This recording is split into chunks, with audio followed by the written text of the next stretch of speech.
Big Radio, le grand show de l'info, Martin Arnal.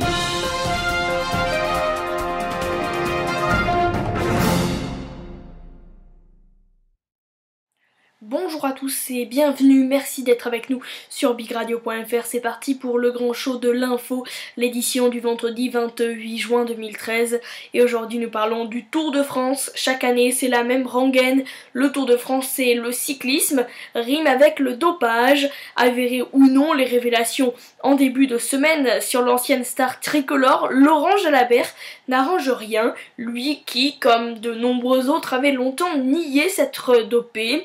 Mais cette assimilation agace, voire énerve. Le jour où tout le monde aura les mêmes contrôles que les coureurs, on pourra parler, mais pour l'instant on ferme sa gueule, c'est pas moi qui l'ai dit, c'est Bernard Hinault qui s'est emporté jeudi matin sur le plateau d'Europe 1. L'ancienne gloire s'est donc emportée. Il faut qu'on arrête de toujours critiquer le cyclisme, a-t-il également déclaré, d'autant plus que les substances prises par les premiers participants font partie de la légende de ce sport, et notamment du Tour de France, parce que les remontants utilisés ont longtemps prêté sourire avant de se médicaliser à outrance et jusqu'à ce que l'on découvre la sophistication du réseau Puerto, récemment jugé à Madrid.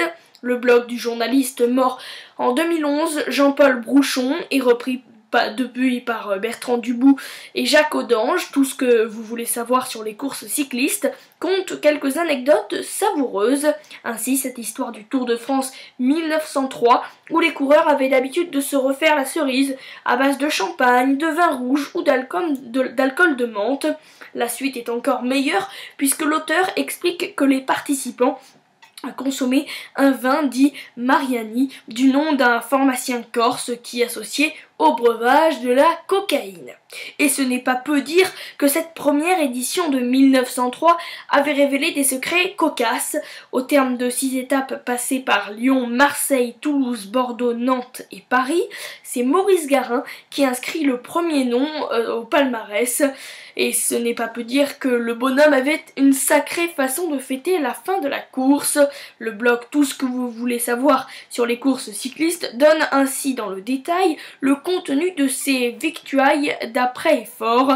2 poulets, 4 steaks, une omelette de 10 œufs et 12 bananes, le tout pour le gabarit d'1,69 m et de 61 kg, dont la facilité à engloutir la nourriture devait, vous vous en doutez bien, être aussi célèbre que ses compétences à avaler les kilomètres. Si ces deux histoires relativisent, les conseils actuels d'une préparation optimale et d'une diététique réglée comme une horloge suisse, elles, permettent de comprendre pourquoi ce sport a fait et continue de faire rêver des centaines de milliers de personnes. De comprendre aussi pourquoi près de 12 millions de personnes se sont amassées sur le bord des routes en 2012 pour acclamer les coureurs.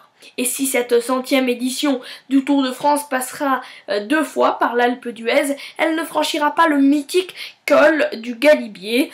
Dommage puisque les favoris annoncés, Chris Froome et Alberto Contador, voire un Français échappé comme Thomas Voeckler ou Pierre Rolland, auraient pu, comme un clin d'œil à l'histoire, imiter leur aîné espagnol Federico Bahamontes. En 1954, jugeant son avance confortable, mais n'ayant pas l'ambition de remporter la course, eh bien le coureur avait pris le temps de déguster une glace et d'attendre ses collègues du peloton avant d'entamer la descente. Une grande bouffée d'air frais donc pour ce coureur. Ben, pourquoi pas, j'ai envie de dire, hein, si ça a pu le détendre. En tout cas, c'est vrai que là on voit 2 facettes du Tour de France, celle du dopage qui n'en finit pas, et celle de l'amusement. En tout cas c'était il y a 100 ans, donc c'est sûr que le Tour de France n'avait pas la même importance qu'aujourd'hui.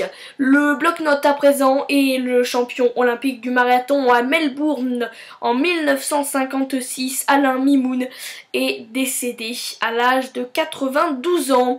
L'affaire Bettencourt et le parquet de Bordeaux a annoncé ses réquisitions, puisque c'est un non-lieu requis pour Sarkozy et Woerth, et donc ce parquet a annoncé ses réquisitions en l'absence des charges a-t-il écrit. Et puis Bernard Tapie, mis en examen pour escroquerie en bande organisée.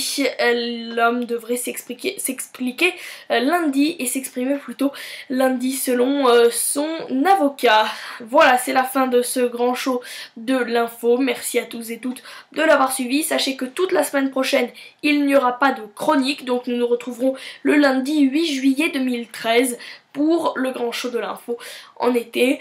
En attendant, j'aimerais quand même vous remercier, vous les téléspectateurs et auditeurs qui nous ont écoutés et regardés depuis la mi-avril ensemble, donc tous les soirs dans ce grand show de l'info. Nous serons donc là tout l'été pour vous accompagner et puis peut-être à la rentrée. En attendant, je vous souhaite donc un excellent week-end, une excellente semaine prochaine.